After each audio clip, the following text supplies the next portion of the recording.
કેમ છો મારા વહાલા વિદ્યાર્થી મિત્રો? મારું નામ છે જયેશ રાઠવા અને તમે જોઈ રહ્યા છો નચિકેત સ્ટડી. આપણે શીખી રહ્યા છે ચેપ્ટર નંબર 13 આંકડાશાસ્ત્ર. અને આંકડાશાસ્ત્ર ચેપ્ટરની અંદર આપણે સ્વાધ્યાય 13માં હવે માત્ર ને માત્ર હેતુલક્ષી પ્રશ્નો જ બાકી રહ્યા છે. એટલે એમાં આપણે ખાલી જગ્યા કરવાની છે, વિકલ્પો કરવાના છે, ખરા ખોટા અને એક વાક્યના જવાબ. આ 4 હેતુલક્ષી પ્રશ્નોના પ્રકારો આપણે પૂરા કરવાના છે અને ત્યાર પછી આપણે આ ચેપ્ટરને પૂરું કરી દેવાના છે. ખબર છે મિત્રો મને કે ઘણી બધી ચેપ્ટરમાં આપણને વાર લાગેલી છે, ઘણો બધો સમય આપણે લીધેલો છે, પણ ચેપ્ટર પણ એટલું મોટું છે, દાખલા પણ ઘણા બધા હતા, એટલા માટે આમાં વાર લાગેલી છે. આગળથી આપણે એવો ચોક્કસથી પ્રયાસ કરીશું કે મિત્રો દિવસમાં 2 વાર 2 વિડીયો નાખીશું કે જેના કારણે તમારું જે પ્રેક્ટિસ વર્કનું કામકાજ છે ને એ જલ્દીથી જલ્દી પતી જાય. આપણે આની પછીના વિડીયોઝની અંદર ચેપ્ટર નંબર 8 ત્રિકોણમિતિનો પરિચયની શરૂઆત કરીશું અને ચેપ્ટર નંબર 8 અને 9 એ એવો ટ્રાય કરીશ કે આ મંથ પૂરો થતાં સુધીમાં, એટલે કે નવેમ્બર મંથ પૂરો થતાં સુધીની અંદર એ તમને હું પૂરો કરીને આપી દઉં. ચાલો શરૂઆત કરીએ આપણે ખાલી જગ્યાઓથી. ખૂબ નાનો વિડીયો બનશે કારણ કે ખાલી જગ્યાઓ બધી સિમ્પલ છે પણ ઇમ્પોર્ટન્ટ છે. એક્ઝામમાં આવવાની ઘણી બધી શક્યતાઓ છે મિત્રો. બેઠે બેઠી આ ખાલી જગ્યાઓ તમને એક્ઝામમાં આવી શકે છે, એટલા માટે થોડુંક ધ્યાન આપી લેજો. સૌથી પહેલી ખાલી જગ્યા તમને આપેલી છે, જો અવલોકનો 6, 7, x, 8, y અને 14નો મધ્યક આપણને આપેલો છે 9, તો x + yની કિંમત શોધવાની છે. સૌથી પહેલાં મિત્રો મધ્યક એટલે શું? તો કે મધ્યક એટલે બધી સંખ્યાનો સરવાળો કરવાનો. તો લખીએ આપણે, ડાયરેક્ટ જ કરીએ બરાબર ને, કારણ કે આમાં તો તમને એક જ માર્ક્સ લેવાનો છે એટલે ડાયરેક્ટ જવાબ આપવાનો છે, તો ડાયરેક્ટ કરું છું. આ બધી સંખ્યાનો સરવાળો કરો તો 6 + 7 + x + 8 + y બરાબર છે, અને 14 છેલ્લે 14 પણ છે. એટલે આટલી સંખ્યાઓ છે. કેટલી સંખ્યાઓ છે? તો કે 1, 2, 3, 4, 5 અને 6 સંખ્યા છે. મધ્યકમાં જેટલી સંખ્યા હોય એટલે આપણે નીચે લખવાના, કારણ કે આપણે એવરેજ કાઢવાનું છે. અને એનો મધ્યક કેટલો આવે છે? તો 9 આવે છે. હવે તમે જો 9 છંગ કેટલા થાય? 6 × 9 = 54, 9 છંગ 54.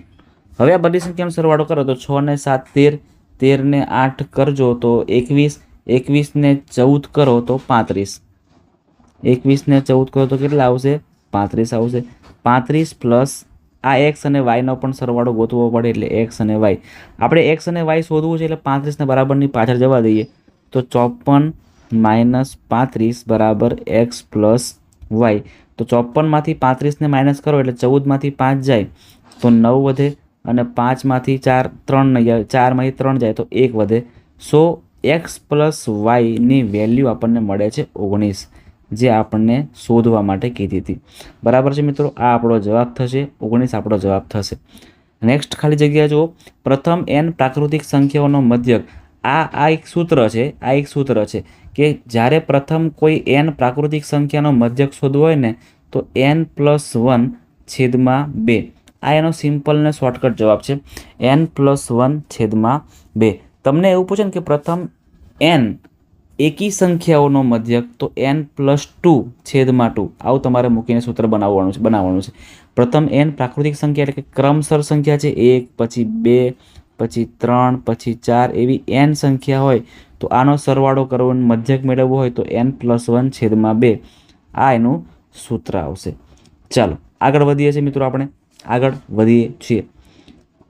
જો અવલોકનો છે 64, 40, 48, x, 48, 43 અને એ તો 34નો બહુલક 43 હોય તો x પ્લસ. બહુલક મતલબ કે જે સંખ્યા વધારે વાર રિપીટ થતી હોય. તો તમે જોઈ શકો છો એવી રીતે 48 જો અહીંયા પણ જોવાઈ રહ્યા છે, અહીંયા પણ જોવાય, એટલે 2 વાર તો આપણને 48 દેખાય. ચલો 48 2 વાર છે. પછી 43 તમે જુઓ તો અહીંયા 1 વાર, બીજી વાર પણ છે, અને હા ખાલી 2 વાર જ છે. અહીંયા માત્ર ને માત્ર 2 વાર છે. બરાબર છે. ચાલો મતલબ આપણને માફ કરજો, અહીંયા આપણને આપેલું છે બરાબર, આપણને આપેલું છે કે ભાઈ બહુલક કેટલા છે, જો આપેલું છે, માફ કરજો, બહુલક આપણને આપેલું છે, શોધવાનું નથી. 43 આપણું શું છે મિત્રો? 43 આપણું બહુલક છે. તો તમે જોઈ શકો છો કે 48 પણ 2 વાર છે અને 43 બહુલક છે. તો આ એક્સ પણ શું હશે? તો કે એક્સ પણ આપણો બહુલક તરીકે હશે, એટલે એક્સ પણ શું હશે આપણો? 43, કારણ કે વધારે વાર સંખ્યા થવું જોઈએ ને. 43, આ પણ 43 ને આ પણ 43, તો આ એક્સ કેટલો બનશે આપણો? 43, 43, અને 43 + 3 કરો એટલે 46 આવે. 46 આપણો અહીંયા જવાબ થશે. આગળ જઈએ છીએ. ચડતા ક્રમે ગોઠવાયેલા અવલોકનો 24, 25, 26, x+2, x+3, 30, +31. મિત્રો જ્યારે પણ આવો દાખલો પૂછે ને તો તમારે એક્સવાળા પદને જ લઈ લેવાના, કેમ કે એ જ બંને પદ મધ્યમાં આવી રહ્યા છે એટલે મધ્યસ્થ કહેવામાં આવે. તો આ બંને સંખ્યાઓ લઈ લેવાની, એટલે કે x+2 એક સંખ્યા પ્લસ બીજી સંખ્યા x+3 અને એના છેદમાં લખવાના છે આપણે 2. બરાબર છે ને, 2. હવે તમે અહીંયા ખાસ જોજો કે આનો મધ્યસ્થ કેટલો છે, તો કે મધ્યસ્થ આગળ લખવાનો એટલે 27 પોઈન્ટ આનો મધ્યસ્થ છે. 27.5 ગુણ્યા 2 કરો 27 × 54, 54 ને 1 55 એટલે 55 બરાબર x2 એટલે કે 2x અને 3 ને 2 5. 5 આગળ આવે એટલે માઇનસ થઈ જાય, 55 - 5 બરાબર 2x થશે. તો અહીંયા 50/2 બરાબર x. તો x બરાબર આપણને જવાબ મળશે 25. x બરાબર આપણને જવાબ કેટલો મળશે? અહીંયા 25 મળશે. 25 આપણો અહીંયા આન્સર થશે. આગળ જોઈએ છે, જો નીચે આપેલ આવૃત્તિ વિતરણનો મધ્યક 2.6 હોય તો વાયની કિંમત આપણે શોધવાની છે. બરાબર, આપણને એનો મધ્યક આપેલો છે કેટલો? 2.6. તો વાયની કિંમત શોધી શકીએ છીએ આપણે. કેવી રીતે? તો જો એકદમ સિમ્પલ સૂત્ર તમને ખબર હશે એવી રીતે કે FI XI આપણે સૌથી પહેલાં કરવું પડે. તો અહીંયા 4 એકા 4 કરીએ, એક આપણે અહીંયા કરી દઈએ 4 એકા 4, 5 દુ 10, 3 ગુણ્યા વાય એટલે 3y, 4 એકા 4 અને 5 દુ 10 થાય છે. બરાબર છે. હવે આપણે FI XI નો સરવાળો કરવાનો. તો 10 ને 4 14, 14 ને 4 18, 18 ને 4 18 ને 10 28, 28 + 3y, 28 + 3y અને છેલ્લે આનો પણ પ્લસ કરવું પડે FI નો સરવાળો એટલે 4 ને 5 9, 9 ને 1 10, 10 ને 2 12 ને 12y, 12 + y અને એ આપણને આપેલું છે 2.6. ક્લિયર છે? હવે શું કરવાનું? તો હવે તમે જો મિત્રો, હવે આ સંખ્યાને આપણે અહીંયા ગુણવી પડે. આ સંખ્યાને આપણે અહીંયા ગુણવી પડે. તો ચાલો ગુણી દઈએ છીએ આપણે સંખ્યાને સૌથી પહેલાં અહીંયા. તો 2.6 ગુણ્યા 12 કરીએ આપણે. 2.6 ગુણ્યા આપણે 12 કરવાના છે. 1 છંગ 6, 1 દુ 2 છંગ 12 વધી પડી 1, 2 દુ 4 ને 5, 2 અહીંયા 11, અહીંયા 3, 31.2 આવી રહ્યા છે. જોજો અહીંયા 28.3y બરાબર અહીંયા આવશે 31.2 પ્લસ 2.6 ગુણ્યા y એટલે 2.6y. ચલો હવે અચળ સંખ્યાઓ એક સાઈડ અને ચલ સંખ્યા એક સાઈડ. આને અંદર લાવો, આને બહાર કાઢો. તો 3y - 2.6y બરાબર 31.2 માંથી 28 ને માઇનસ કરશું. 3y માંથી 2.6y ને કાઢો એટલે ખાલી 0.4y બાકી રહેશે. 0.4y બાકી રહેશે અને 31.2 માંથી 28 ને કાઢો તો અત્યારે 2 છોડો, 31 માંથી 28 કાઢો તો કેટલા વધશે? 29, 30 ને 31 એટલે 3 વધશે. 3.2 વધશે. અહીંયા પણ પોઈન્ટ પછી એક સંખ્યા, અહીં પણ પોઈન્ટ પછી એક સંખ્યા એટલે 4y બરાબર 32 એવું કહી શકાય. 4y બરાબર 32 એવું કહી શકાય. તો y બરાબર 32/8, 32/4 તો 4 8 32 એટલે વાયની કિંમત મળશે આપણને કેટલી? 8. વાયની કિંમત આપણને કેટલી મળશે? 8 મળશે. ચાલો આગળ વધીએ છીએ ધીરે ધીરે. વર્ગ 30 40ની મધ્ય કિંમત મેળવવા માટે બંને સંખ્યાને પ્લસ કરવાનો, છેદમાં 2. 30 ને 40 કરો એટલે 70, 70/2 એટલે 35. આ એનો મધ્યસ્થ થાય. અને હોશિયાર વિદ્યાર્થી હોય ને એને આવું કરવાની જરૂરત ના પડે. ડાયરેક્ટ 30 અને 40ની વચ્ચે એક સંખ્યા આવે છે, વચ્ચે કઈ? તો કે 35. તો 35 આપણો જવાબ થાય છે. જો તમે જોઈ શકો છો જુલાઈ 22ની એક્ઝામમાં પૂછાયેલો પ્રશ્ન છે.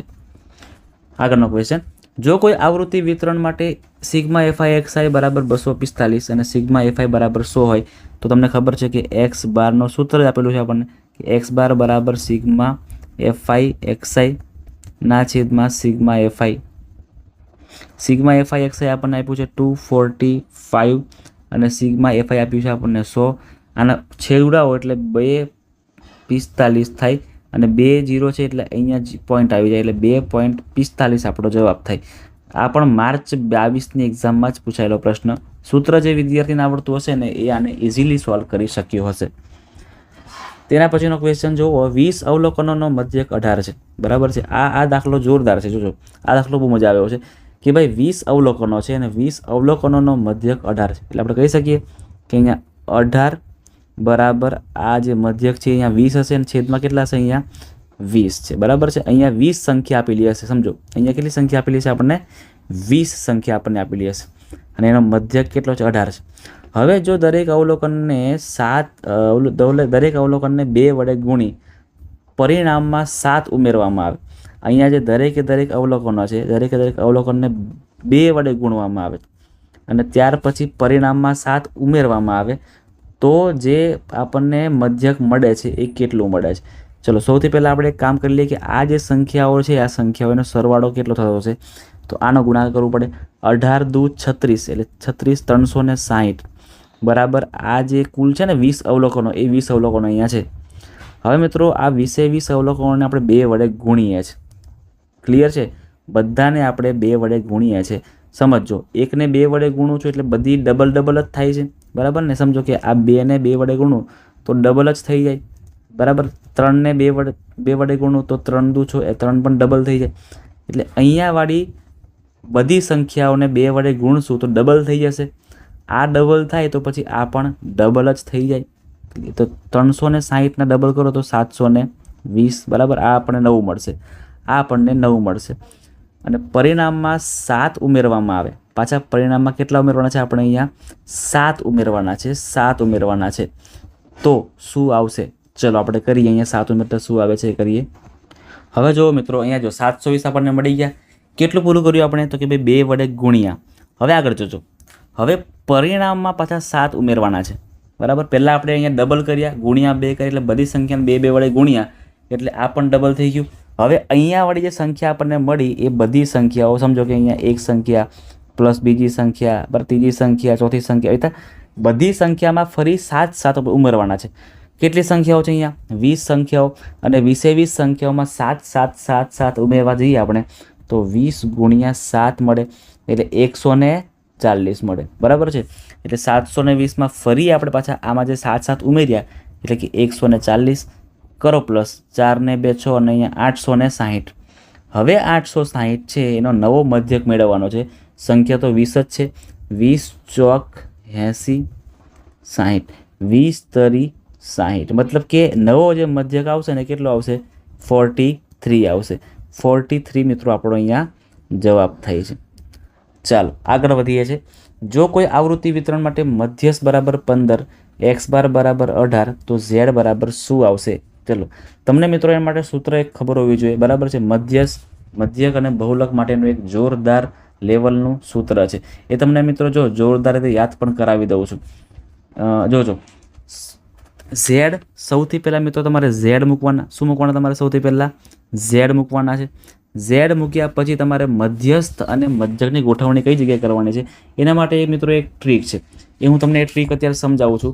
એ ટ્રીકમાં તમારે મિત્રો મધ્યસ્થને વચ્ચે રાખવાનું, જેમ કે જોજો અહીંયા બતાવું તમને કરીને કે z મધ્યસ્થ વચ્ચે આવે એટલે મધ્યસ્થ તમારે વચ્ચે રાખવાનું અને છેલ્લે તમારે મિત્રો x બાર રાખવાનું। હા ધ્યાન આપજો ખાસમાં ખાસ, પહેલાં મિત્રો બહુલક મૂકવાનું, ત્યાર પછી તમારે મધ્યસ્થ મૂકવાનું અને ત્યાર પછી તમારે છેલ્લે જે તમારું મધ્યક છે ને એ મૂકવાનું અને પછી આમાં તમારે ઇન્ટરચેન્જ કરશો ને એટલે તમને તમારો જવાબ મળી જશે। ચલો આપણે કરીએ। જોજો જેમ કે આપણે પહેલાં શું મૂક્યું, અહીંયા બહુલક મૂક્યું, જો બતાવું તમને કરીને। સૌથી પહેલાં આપણે શું કરવાનું, તો કે ભાઈ આગળ કોણ આવશે, બહુલક, ત્યાર પછી વચ્ચે માઇનસ કરજો, એ ભૂલાય નહીં, બંનેમાં માઇનસ આવશે, પછી અહીંયા મધ્યસ્થ, કારણ કે મધ્યસ્થ વચ્ચે છે। આવું નવું સેમ વસ્તુ અહીં કરો। હવે મધ્યસ્થ અને મધ્યક વચ્ચે માઇનસ કરવાનું, વચ્ચે અહીંયા બરાબર કરો અને અહીંયા વચ્ચે 2 કરી નાખવાનું, આવું તમારે યાદ રાખવાનું છે, બરાબર છે। બહુલક માઇનસ મધ્યસ્થ બરાબર 2 ગુણ્યા મધ્યસ્થ માઇનસ મધ્યક। આમાં કિંમતો ગોઠવીએ। બહુલક આપણને ખબર જ નથી એટલે બહુલક ઝેડના ઝેડ રહેવા દેવાના છે, માઇનસ મધ્યસ્થ ખબર છે 15 એટલે 15, 2 ના 2, મધ્યસ્થની કિંમત છે 15 અને x બારની કિંમત છે 18। z માઇનસ 15 બરાબર 2, 15માંથી 18ને માઇનસ તમે કરો ને તો -3 થાય ને, હા। z માઇનસ 15, 3 દુ 6 -6, -15ને બરાબરની પાછળ જવા દેજો એટલે -6 પ્લસ 15 એટલે 9 આવશે, 9 બરાબર। એટલે z બરાબર શું આપણો જવાબ આવશે, 9। આ સૂત્રને મિત્રો ખાસ મોડે કરજો, સૂત્રને ખાસ મોડે કરજો, તમારા દાખલા આવી રીતે પૂછાઈ શકે છે એટલા માટે. ચલો આપણે છેલ્લી ખાલી જગ્યા પૂરી કરીએ, પછી આપણે આ વિડીયોને પણ પૂરો કરીશું. પ્રચલિત સંકેતોમાં જો a બરાબર 50, જો આ મધ્યક મેળવવા માટેનું સૂત્ર છે કે ભાઈ a plus sigma fi ui છેદમાં સિગ્મા fi ગુણ્યા h, આ પણ તમારે ખાસ મોડે કરવું પડશે, દાખલાઓમાં કામ લાગશે. એ આપણને 50 આપેલા છે, સિગ્મા fi ui આપણને 37 આપેલા છે, સિગ્મા fi આપણને 50 આપેલા છે અને hની કિંમત આપણને 10 આપેલી છે. અહીંયા 0 0 તો કેન્સલ થઈ ગયા. 37ના ભાગ પાડો 5 વડે તો 5 સત્તા 35, 1 વધશે બરાબર ને, 7 દુ 5 દુ 10 એટલે 7.5 પંચા 37 થશે.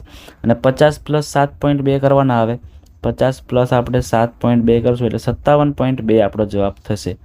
57.2 આપણો મિત્રો અહીંયા જવાબ થાય છે. ક્લિયર છે મિત્રો? તો અહીં આપણે આ વિડીયોને પૂરો કરીએ છીએ. જે પણ વિદ્યાર્થીઓ નવા છે, પહેલી વાર વિડીયોમાં આવી રહ્યા છે, તો મિત્રો ખાસ આ જે આપણી યુટ્યુબ ચેનલ છે ને એમાં જોડાઈ જજો. તમને તમારા ધોરણ 10ના ઘણા બધા વિડીયોઝ આમાંથી મળી રહેશે, જે તમારું મિત્રો ગણિત સુધારી દેશે, તમારું ગણિતમાં તમને ઇન્ટરેસ્ટ લાવી પણ દેશે. એવા ઘણા બધા વિડીયોઝ છે, તો તમે જોશો એટલે તમારું ગણિત પાક્કું થઈ જવાનું છે. તમારા દરેક જે પણ ડાઉટ છે એ બધા સોલ્વ થઈ જશે. જે પ્રેક્ટિસ વર્કના દાખલા અઘરા છે એ બધા જ દાખલાને આપણે સોલ્વ કરાવેલા છે. એટલા માટે ખાસ મિત્રો ચેનલ પર નવા હોય તો ચેનલને ખાસ સૌથી પહેલાં મિત્રો ચેનલને સબસ્ક્રાઈબ કરી દેજો. સબસ્ક્રાઈબ કર્યા પછી જો તમને વિડીયો ગમ્યો હોય તો વિડીયોને એક લાઇક પણ કરી દેજો અને તમારા મિત્રો સુધી આ વિડીયોને શેર પણ કરી દેજો. હવે મળીએ છીએ આપણે નેક્સ્ટ વિડીયોની અંદર, જેમાં આપણે વિકલ્પોને સોલ્વ કરવાના છે.